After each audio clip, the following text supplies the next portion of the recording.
உங்களுக்கு நிம்மதி உண்டாகுவதாக, தேவனுடைய இரக்கங்கள் அதிகமாவதாக. தேவன் என்ன சொல்றாங்கன்னா, நீ விசுவாசிக்க கூடுமானால் ஆகும், விசுவாசிக்கிறவனுக்கு எல்லாம் கூடும் என்றார். உங்களால் விசுவாசிக்க முடியுமா? என்ன விசுவாசிக்க முடியுமா அப்படின்னு இயேசு கேட்குறாங்க. அப்படின்னா உங்களுக்கு நான் அதிசயம் அற்புதம் எல்லாம் செய்து கொடுப்பேன் அப்படின்றாங்க. என்னால் உங்களுக்கு அற்புதங்களை செய்ய முடியும்.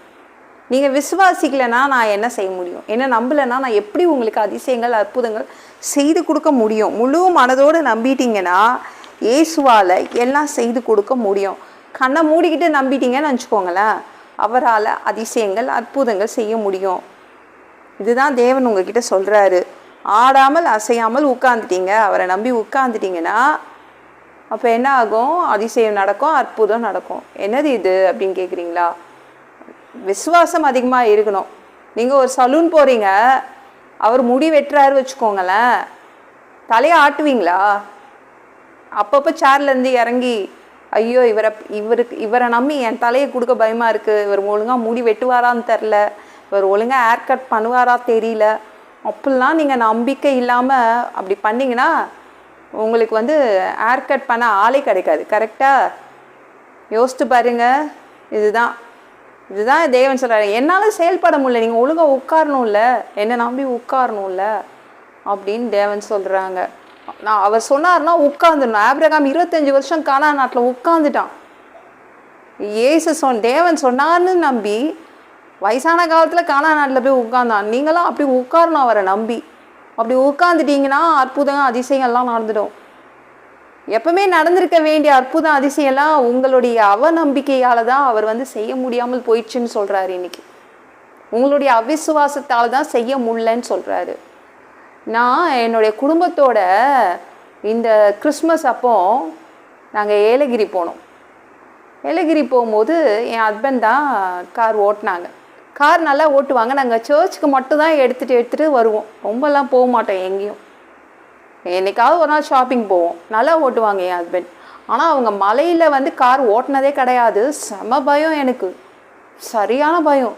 ஐயோ என்ன நடக்கும்போது தெரியலையே, கார் இவங்க ஒழுங்காக ஓட்டுவாங்களான்னு. பிள்ளைங்களுக்காக குழந்தைங்களுக்காக அவங்க பரவாயில்ல, நான் இந்த தடவை நான் ஏலகிரி கூட்டிகிட்டு போகிறேன்னு சொல்லிட்டாங்க. ஆனால் எனக்கு செம பயம். அந்த மலை அடிவாரத்துலேயே எனக்கு பயம் வந்துருச்சு. நல்ல வேளை நான் இந்த மலையில் ஏறினா எனக்கு வாமிட் வருமா, அதனால் டேப்லெட் போட்டது நல்லா தூங்கிட்டேன். அப்புறம் தான் தெரிஞ்சு நம்ம ஏறிட்டோம், மலை ஏறி வந்துட்டோம் உச்சிக்கு. அப்போ தான் எனக்கு தோணிச்சு, ஒருவேளை நான் நல்லா கண்ணை திறந்து தூங்காமல் உட்காந்துருந்தேன்னு வச்சுக்கோங்க, அந்த காரை விட்டு இறங்கி நின்றுருப்பேன்.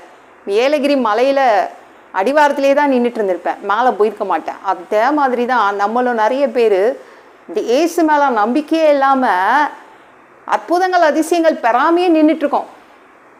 காரணம் அவர் மேலே நம்பிக்கை இல்லை. இவர் நம்மளை கொண்டு சேர்ப்பாரா சேர்க்க மாட்டாரா, அந்த நம்பிக்கையெல்லாம் குறையுது.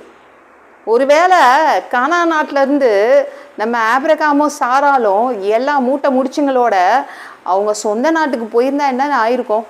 கிடச்சிருக்காது, அவங்களுக்கு சுத்தமாக கிடச்சிருக்காது. அவங்களுக்கு குழந்தையும் கிடச்சிருக்காது, இஸ்ரவேல் நாடும் கிடச்சிருக்காது. கரெக்டாக? அதுதான் ஆடாமல் அசையாமல் அப்படியே உட்காந்துக்கணும். 38 வருஷம் பெதஸ்தா குளத்தில் ஒருத்தர் உட்கார்ந்தார் பார்த்தீங்களா? ஆபிரகாம் கிட்டையாவது தேவன் சொன்னார், உனக்கு கொடுப்பேன், காத்திரு, கானான் நாட்டில் போய் காத்திருன்னு சொன்னார். ஆனால் அந்த பிள்ளைகிட்ட யாருமே சொல்லலைங்க. 38 வருஷம் அவனுடைய சொந்த முடிவு, தேவனை நம்பி நான் உட்காருவேன், அவனுடைய சொந்த முடிவில் அவன் உட்கார்ந்தான். ஆடவும் இல்லை, அசைவும் இல்லை, எந்தவித அலைக்கழிப்பும் இல்லாமல் உட்கார்ந்தான். அவனுக்கு சுகம் கிடைத்தது. விசுவாசம் என்பது அப்படிதான். அவரை நம்பிட்டீங்கன்னா நீங்கள் எங்கேயோ போயிருந்திருப்பீங்க. இந்நேரத்துக்கு எத்தனையோ ஆசீர்வாதத்தை பெற்றிருப்பீங்க. ஞாபகம் வச்சுக்கோங்க, பயங்கரமாக நம்ப கற்றுக்கோங்க. எக்கச்சக்க விசுவாசத்தை நீங்கள் அந்த அளவை அதிகரிச்சுக்கோங்க. நம்மளுக்கு விசுவாசம் அதிகரிக்கணும்னா நிறைய சாட்சி கேட்கணும். ஞாபகம் வச்சுக்கோங்க, நிறைய சாட்சி கேளுங்க. உங்கள் சபையில் சாட்சி சொல்லுவாங்கள்ல, அதை கேளுங்க. இல்லைனா யூடியூப் வீடியோ அதில் நிறைய சாட்சிகள் வருதுல்ல, எப்படியோ சாட்சிகள், நிறைய சாட்சிகள். ஒரு நாளைக்கு ஒரு சாட்சி கேட்டால் கூட உங்கள் டைம் கிடைக்கும்போது அது நம்ம விசுவாசத்தை தூக்கி விடும், ஏற்றி விடும். தேவன் மேலே நம்பிக்கை அதிகரிக்கும். அப்புறம் பைபிள் உள்ள வசனங்கள் அப்படியே கேட்க கேட்க என்ன ஆகும், நம்மளுக்கு விசுவாசத்தின் அளவு அதிகரிக்கும். அந்த அளவு அதிகரித்தா எக்கச்சக்க அதிசயங்கள், எக்கச்சக்க அற்புதங்கள் நம்ம வாழ்க்கையில் தேவனால் நடத்தி காட்ட முடியும். ஏன்னா அப்போ தான் நம்ம தேவனை நம்பி உட்காருவோம். அவரை நம்பி உட்காந்துட்டேன்னா அவர் அதிசயங்களை செய்துட்டு போயிடுவார், அற்புதங்களை செய்துட்டு போயிடுவார். ஓகேங்களா? இந்த வீடியோ பிடிச்சிருந்துச்சுன்னா மற்றவங்களுக்கு ஷேர் பண்ண மறக்காதீங்க. கர்த்தர் தாமே உங்களை ஆசீர்வதிப்பாராக.